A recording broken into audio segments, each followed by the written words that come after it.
assim, Caio, olha só isso aqui. Eu trago muita culpa dentro de mim, sabe? Mas eu não consigo me livrar dela porque eu sempre acho que estava realmente errado quando eu fiz o que eu fiz. Como me curar da culpa sabendo que eu errei? Até que só ponto sabendo a que falta errou. de culpa... Aqui, até que ponto, a pergunta final dele, até que ponto, Caio, a falta de culpa em mim é uma demonstração de irresponsabilidade? É o cara que caiu na neurose tão profunda. Você fala de um neurótico religioso Certo. que precisa da culpa como validação de responsabilidade pessoal. É um outro aspecto. Opa. Eu vejo muita gente que acha que o cara que não carrega a culpa é um indivíduo inconsequente na existência.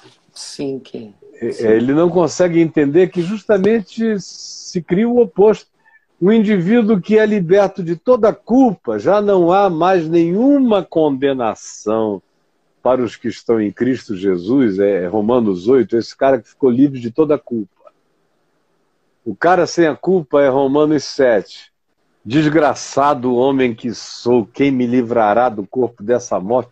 Que é uma pergunta suicida, né? Um cara que não aguenta mais habitar o próprio corpo, não aguenta mais as próprias contradições, não aguenta mais as pulsões do mamífero, do ente hormonal, do tesão, da disputa, da competição, do Homo sapiens retardado na animalidade predatória.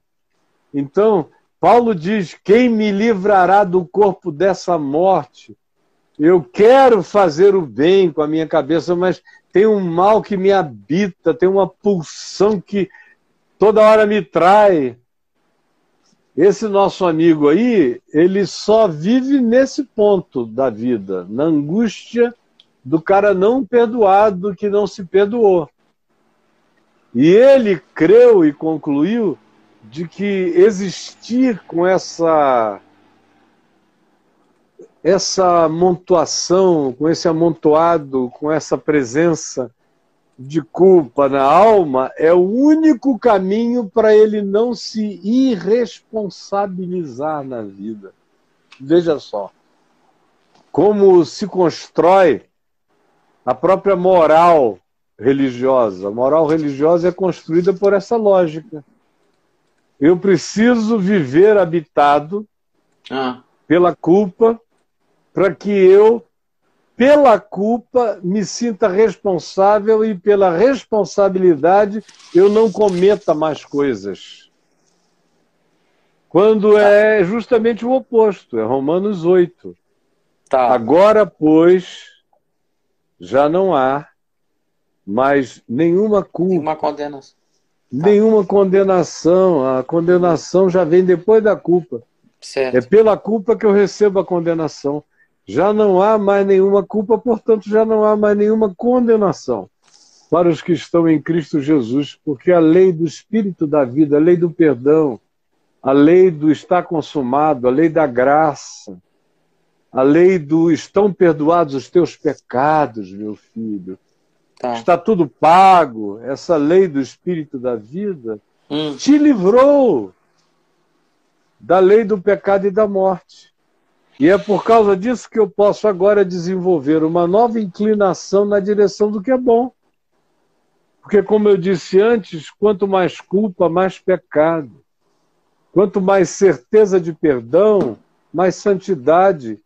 E mais inclinação para a responsabilidade que é fruto do amor. Mais inclinação para a responsabilidade que é fruto do amor.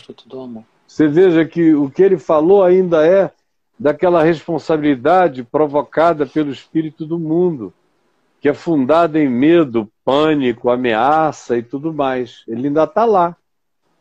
Ele não virou a página, ele não entrou no Evangelho, ele não entrou na graça, ele não entendeu ainda que é justamente o perdão absoluto de Deus em Cristo Jesus que me põe o pé no chão da santidade, da pureza, da limpeza, da leveza, do amor.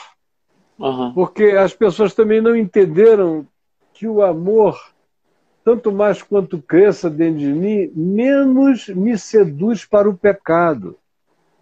O amor erótico, o desejo erótico é que me põe em pulsões desejosas, lascivas e consumidoras de carne, faz de mim um canibal sexual e tal. Mas, ou de qualquer outro nível de carnalidade, que não é só sexo. Mas o amor não. O amor paralisa as guerras. O amor depõe as armas. O amor diz, não, eu não tenho energia para esse tipo de combate.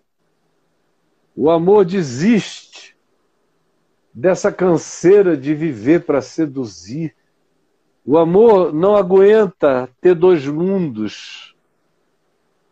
O amor não sabe viver fazendo gestão de mentira, de adultério, de engano, de falsidade. O amor é a própria integridade em si. Mas o pessoal não aprendeu isso na igreja, nem na religião, nem em lugar nenhum.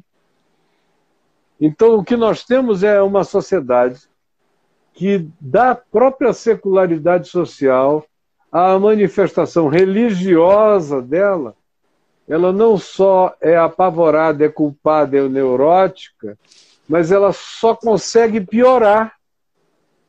Porque tanto mais quanto você acumule culpa sobre as pessoas, no coletivo, pior se tornará essa sociedade. As pessoas só melhoram quando elas conseguem começar a falar delas mesmas sem medo de conversarem a respeito de si próprias, sem condenação de nenhuma natureza. Aí o poder curador, o poder sarador, o poder pacificador começa a se derramar sobre o coração desses indivíduos. Mas e aí, Braulinho? Que coisa linda, Caio.